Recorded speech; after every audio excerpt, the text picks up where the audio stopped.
welcome. Today we are tuning in. My name is Dayana Robinson and this is Martin comme toi.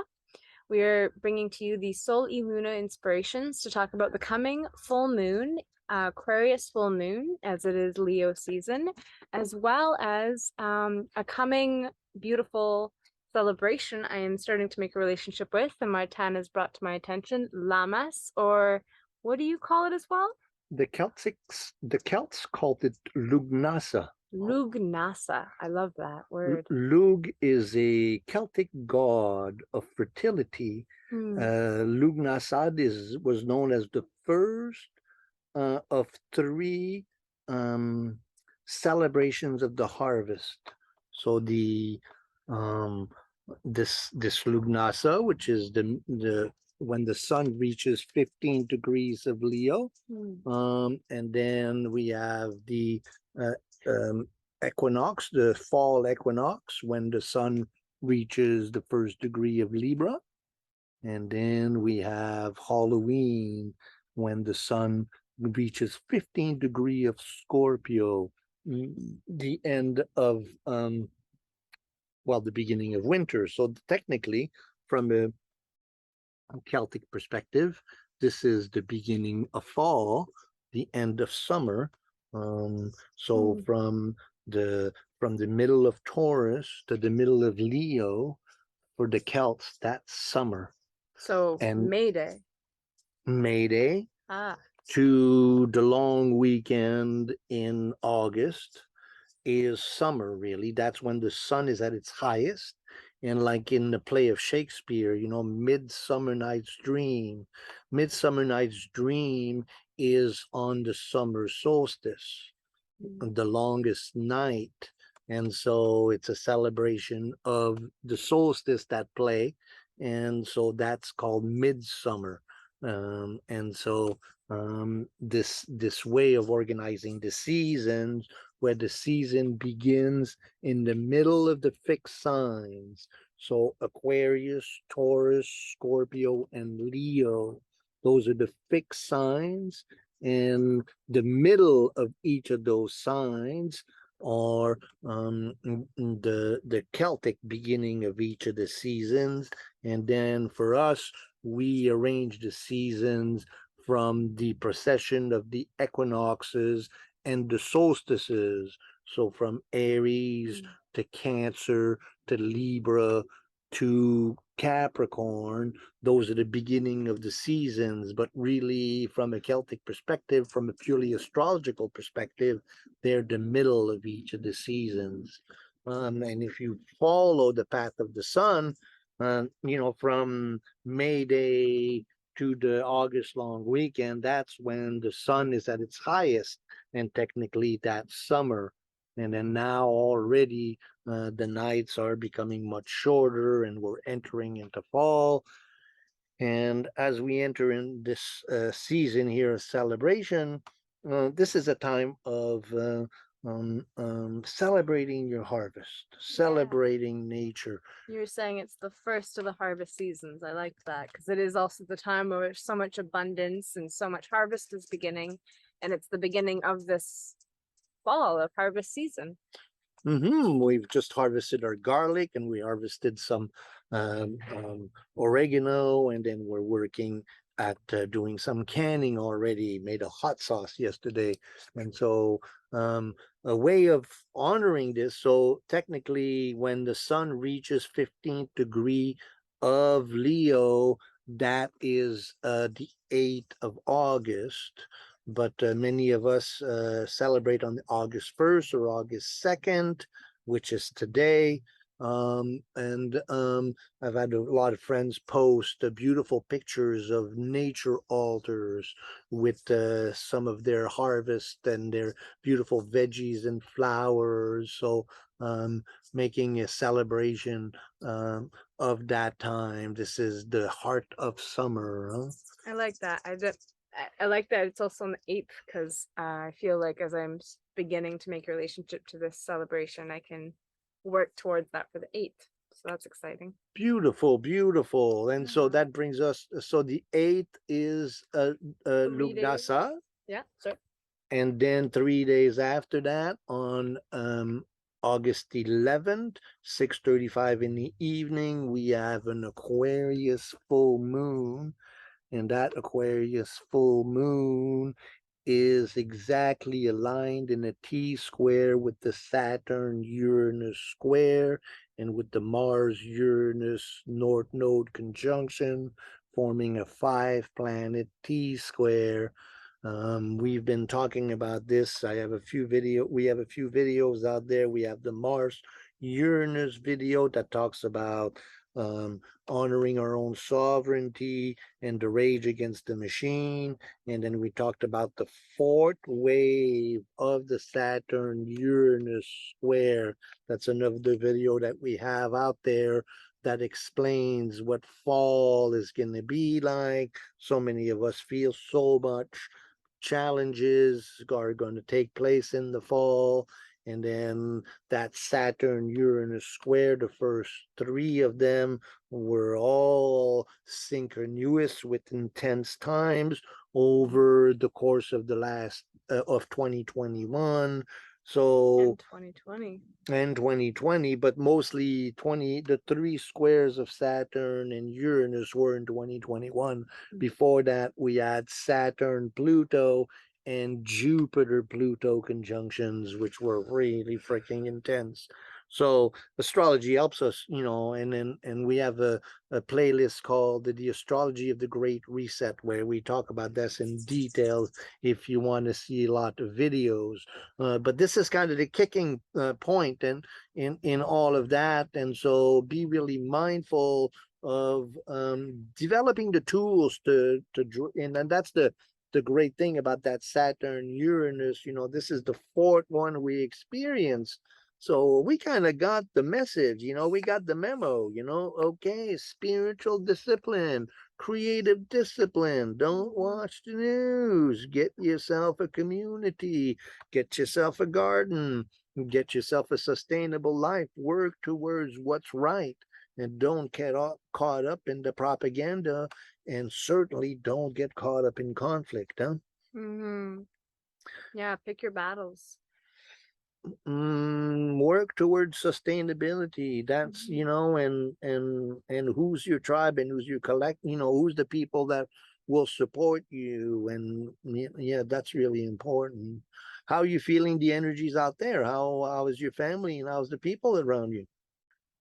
Yeah, the collective is, or from connections that are in my life, there's definitely like a social awareing, I think, and it's summer here, and so there's a lot of wanting to enjoy summer for all the gifts it brings, but then there's also a lot of work to do and a lot of, I think, holding breath. I work in retail, and so there's a lot of price increases, and there's a lot of hearing about shortages of staff and shortages of product, and so there's some very real challenges that are on the forefront, and yet we are blessed to be in an abundant, sunny time in the year. So it's definitely a good time to resource yourself. I'm encouraging everyone on my team to really take the time they need to enjoy summer and its gifts, because fall's around the corner and it will come with its own challenges. And yeah, there's like a mix of happy and yet dulled by the times we're in. I think if we're resourcing ourselves and we're taking care of ourselves and we're in a sustainable situation, then I think that this is felt pretty well.